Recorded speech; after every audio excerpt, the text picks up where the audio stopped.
मीरपुर नाम के शहर में तेजस अपनी पत्नी नीरू के साथ रहता था। पति पत्नी दोनों ही नौकरी करते थे। एक दिन तेजस गांव अपनी माँ के पास फोन करता है। हेलो, प्रणाम माँ। जीते रहो माँ, तुम दादी बनने वाली हो। अरे वाह, ठीक है बेटा, मैं कल ही आती हूँ। जब माँ जी शहर पहुंची तो बेटे बहू ने बहुत अच्छे से स्वागत किया। लीजिए माँ जी, चाय। अरे गर्मा गर्म पकोड़े ले आओ माँ के लिए। नीरू रसोई में गई और 2 मिनट में ही पकोड़े ले आई। जी ये लीजिए। बहू जादू से बनाए हैं क्या? अभी तो रसोई में गई थी। यम्मी। माँ जी, शीला रसोई में पकोड़े तल रही है, मैं बस लेकर आई। हे भगवान, मेरा धर्म भ्रष्ट कर दिया तूने। अब तो गंगा जल से शुद्धिकरण करना होगा। दूसरे दिन, माँ जी मैंने नाश्ता बना दिया है, ऑफिस जा रही हूँ। पर अभी तो घर का सारा काम पड़ा है। शीला आती ही होगी, झाड़ू पोछा बर्तन कपड़े वो सब कर लेगी। हमारे जमाने में घर का सारा काम हम ही करते थे। जी माँ जी, आप बहुत होशियार हैं, मैं घर ऑफिस दोनों नहीं संभाल पाती। तो जरूरत क्या है घर से बाहर जाकर चाकरी करने की? वैसे भी घर का काम खुद करने से घर में बरकत आती है, समझी? पर माँ जी। पर वर कुछ नहीं, इस महीने की पगार मिले फिर ऑफिस बंद। हाँ।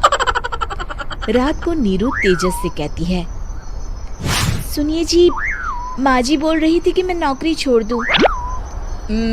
वैसे ठीक ही तो है, अभी तुम्हें आराम की जरूरत है। फिर भी आराम कहाँ, शीला को छुड़ाने के लिए बोल रही थी। तो अब 24 घंटे में इतना काम तो कर ही सकती हो। पर जॉब पसंद है मुझे, घर पर मन नहीं लगेगा। अगले दिन जब दोनों ऑफिस के लिए निकल रहे थे, मेरी तो कोई कीमत ही नहीं है इस घर में। माँ जी, आजकल महंगाई बहुत है, रहन सहन भी बदल गया है, दोनों नौकरी करते हैं तभी ठीक रहता है। अच्छा, तू कहना क्या चाहती है? मेरा बेटा तुझे बिठा के खिला नहीं सकता? तू ही इस घर का खर्च चला रही है, हैं? नहीं माँ जी, मेरा वो मतलब नहीं था। मतलब खूब समझती हूँ, ये बाल धूप में सफेद नहीं किए मैंने। हाँ। अब तो ये रोज का काम हो गया था। तेजस भी रोज की झिकझिक से परेशान हो गया था। एक दिन उसने कहा, नीरू, वैसे भी तुम्हें मैटरनिटी लीव मिलने वाली है, तो अभी से ही छुट्टी ले लो। पर क्या, मेरी सैलरी अच्छी खासी है। आखिर नीरू ने रिजाइन कर दिया। जब बच्चा हुआ तो घर में सब बहुत खुश हुए। कुछ दिनों बाद तेजस फाइल देख रहा था। क्या हुआ तेजस, कुछ परेशान लग रहे हो? हाँ, वो हमारी जितनी सेविंग्स थी वो तो हॉस्पिटल में और छठी के फंक्शन में खत्म हो गई है नीरू। और अभी वैसे मंदी चल रही है तो मैं बोल रही थी कल मुन्ना को हेपेटाइटिस का टीका लगवाना है। नीरू, क्या पोस्टपोन नहीं कर सकते? नहीं जी, बिल्कुल नहीं। अब तेजस को समझ में आ रहा था कि उससे गलती हुई है। पैसों की कमी का असर घर के माहौल पर भी पड़ रहा था। अगले दिन, बेटा मेरा चश्मा और ये दवाइयाँ ले आना, पर्चा देते हुए माँ जी ने कहा। जी। तेजस, मुन्ना के लिए दूध का डिब्बा और डायपर भी ले आना, और ये किराने के सामान की लिस्ट है, इसे भी लाना है। तेजस गुस्से में लिस्ट मरोड़कर फेंकता है और चिल्लाता है, पैसे क्या पेड़ पर उगते हैं? ये ले आना, वो ले आना। अरे पर ये जरूरत का सामान ही है। वो गुस्से में बिना कुछ कहे ऑफिस चला गया। अरे लंच तो ले जाइए। नीरू दौड़कर डिब्बा पकड़ाती है। एक दिन खाना खाने के बाद, नीरू,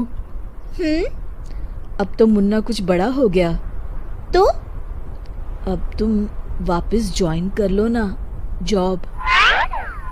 पर इस रिसेशन में जॉब मिलना बहुत मुश्किल है। ट्राई तो करो। फिर मुन्ना? माँ जी है ना, और एक फुल टाइम मेड भी लगा लेंगे। पर माँ जी, उन्हें तो पसंद नहीं।